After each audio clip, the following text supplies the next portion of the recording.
So bilik aku ni kau tengok ada apa. Macam tu ada barang-barang belakang ni kan. So aku memang nak review semua benda. Lepas tu kat sini ada benda lagi. Kau tahu tak terbuka lagi dalam kotak-kotak ni. So aku ada peluang nak review. So aku review semua. So aku nak tukar niche aku sekarang. Aku terfikir kan, so sebelum ni kerja-kerja aku buat video filem. Aku buat video nak ajar orang buat duit, affiliate semua tu kan. So bila aku fikir balik kan, sebab aku sebelum ni aku pun pernah buat juga video review kan. Aku review kasut Alpha Fly.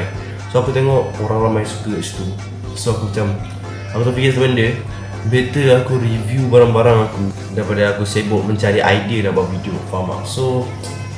So yang mana korang suka video review, korang memang kena tengok lah video-video aku lepas ni. Serius, korang tekan subscribe dulu, korang tengok lepas ni video-video aku macam mana. So hari ni kita nak review apa? So korang nak review yang mana? Jom kita tunjuk satu-satu lah. Video kali ni kita tunjuk satu-satu je, korang nak review yang mana. Let's go. So macam korang tengok depan ni, aku ada Star Wars. Ni Lego bapak besar ni kalau nak review benda ni. Lepas tu nanti rope ni. Lepas tu apa lagi? Botol aku dapat kat Spotlight Right. Kalau kau nak review macam mana. So King Smart punya peti ni kau nak review boleh ke? Lepas Apple Watch kau nak review boleh ke?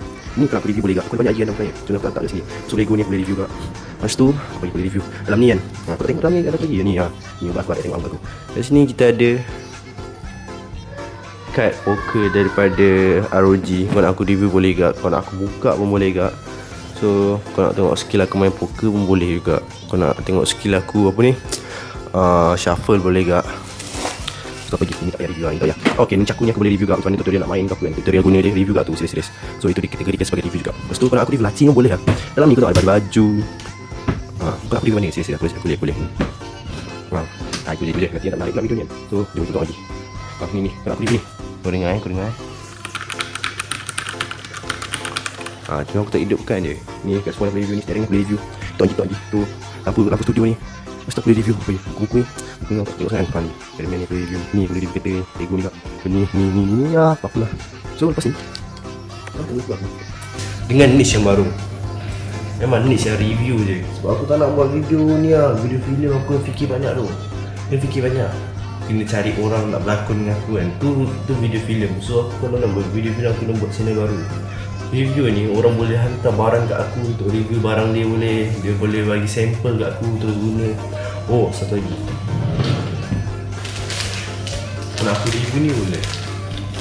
Aku tahu apa ni? Ni orang biasa jual harga dia dalam 800, 600 ni baju ni. Baju bed ni. So, jumpa lagi next video. Bye bye.